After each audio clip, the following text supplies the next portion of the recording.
قرآن پڑھو. اب قاری جو آیت پڑھ دے اسی پہ غوث پاک کا بیان ہوگا. ایمان پہلے سے سیکھ نہیں ہے، یہ علم تھا. اس سے پتا چلا کہ اللہ والے کتنے علم والے رہتے ہیں. اللہ اکبر. قاری آیا، آیت پڑھی. اب آیت پڑھی تو غوث پاک نے اسی آیت پہ بیان شروع کی. اب آیت کا مطلب، آیت کا ترجمہ، اس کی تفسیر. یہ علماء جانتے ہیں قرآن کی ایک ایک آیت کی 70,000 تفسیریں ہیں. قرآن کی ایک ایک آیت کی. اور یہ تو کہنے کہلانے کو ہے. آج بھی قرآن کے معنی کا نزول علماء کے دل پر ہو رہا ہے. قرآن کا نزول بند ہو گیا. معنی قرآن آج بھی علماء کے دل پر، نائبین رسول کے دل پر ہر دن نیا معنی ہے. ارے جب غالب اور اقبال کے اشعار کے اتنے معنی نکل سکتے ہیں، جب بندوں کے کلام کی اتنے معنی ہے تو خدا کے کلام کے کتنے معنی ہیں. یہ تو قرآن کی زندہ کتاب ہے. قرآن زندہ کتاب ہے. آج بھی اس کے معنی لوگوں کے دلوں پر نازل ہو رہے ہیں. یہ اور بات ہے کہ لوگوں نے قرآن کو چھوڑ دیا ہے. اللہ اکبر. تو سرکار غوث پاک نے آیت کو بیان کی، ترجمہ پڑھا اور اس پہ تفسیر بیان کرنا شروع کی. ملا علی قاری لکھتے ہیں اس واقعے کو، اور بھی لوگوں نے لکھا ہے. لیکن سنو، جب غوث پاک نے پہلا قول بیان کیا تفسیر کا، وہ جو پادری تھا ان کو دیکھنے لگا ان کو، تو ابن الجوزی نے بہت ناز سے سلطایا. کوئی نئی بات نہیں کہی تھی تیرے پیر نے، میں جانتا ہوں اس کو. کیونکہ علماء جو بیٹھتے ہیں نا، یہ کوئی ان کی معلومات میں ہم لوگ اضافہ نہیں کرتے، یہ دعا کے لیے رہتے ہیں، برکت کے لیے. ورنہ ہم جو لوگ بیان کرتے ہیں اس سے زیادہ یہ لوگ جانتے ہیں. مگر یہ حوصلہ افزائی اور برکت کے لیے آتے، زینت اسٹیج. آپ کی معلومات میں کچھ اضافہ ہو جاتا ہے. تو پہلی بات بیان کی تو انہوں نے کہا جانتا ہوں، پھر دوسری بیان کی تو دیکھا تو کہا جانتا ہوں، تیسری بیان کی وہ بھی، چوتھی بیان کی وہ بھی.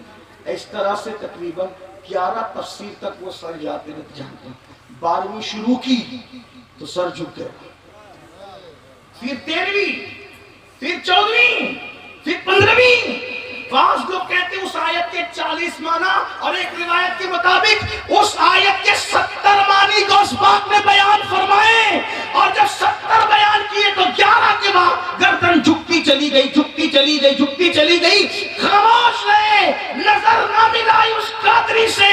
پھر غوث پاک کی ایک مخصوص کیفیت ہوتی تھی. اس وقت فرمایا، ارے لوگوں، جو بیان کیا وہ تھوڑا ہے، جو رہ گیا وہ بہت زیادہ ہے. فرمایا اب قال کو چھوڑو، مطلب اب نقل کی بھی باتوں کو چھوڑو، قال کو چھوڑو، اب حال کی طرف آؤ. اتنا کہنا تھا، قال کو چھوڑو، حال کی طرف آؤ. پورا مجمع پر جذبات طاری ہو گئے. کوئی نعرے لگا رہا ہے، کوئی کپڑے پھاڑ رہا ہے، کوئی وقت میں ہے، کوئی زمین پہ گر کے بے ہوش ہے، کسی کے جسم سے روح نکل گئی ہے.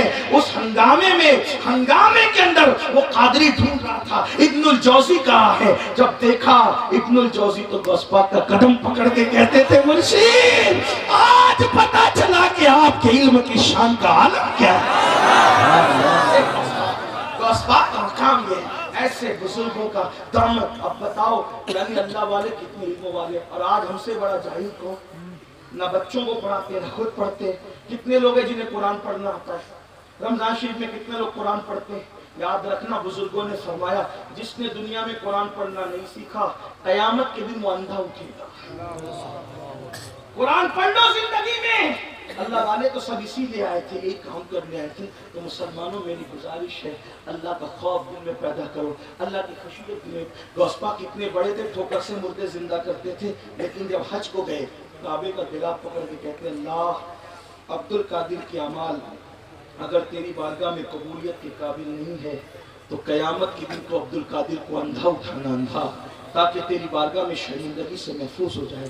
مسلمانوں، ایک دن عید کا دن تھا، کوئی غوث پاک سے ملنے آیا تو دیکھا کہ رو رہے ہیں. کہا مرشد آج تو عید کا دن ہے. فرمایا بیٹا اپنی عید اس دن ہوگی جس دن اپنا خاتمہ ایمان پر ہوگا. جب ایمان پہ جائیں گے اس دن ہماری. یہ ان کی فکر تھی، ان کی سوچ تھی. آج ہم اس سے دور ہو کے میرے بھائیو آؤ، توبہ کرو، نیک بنو، اللہ والوں کے نقش قدم پہ چلو. صرف نعرے بازی، زبانی دعوے سے کام نہیں چلے گا. اللہ پاک سب سے پہلے مجھے آپ سب کو عمل کی توفیق عطا فرمائے. گفتگو کے درمیان اگر کوئی غلطی ہو تو اللہ تعالیٰ معاف فرمائے. استغفر اللہ ربی من کل ذنب واتوب الیہ وما علینا الا البلاغ. السلام علیکم ورحمۃ اللہ وبرکاتہ. صلاۃ السلام کی مصطفیٰ جان رحمت لاکھوں سلام، مصطفیٰ جان رحمت لاکھوں سلام،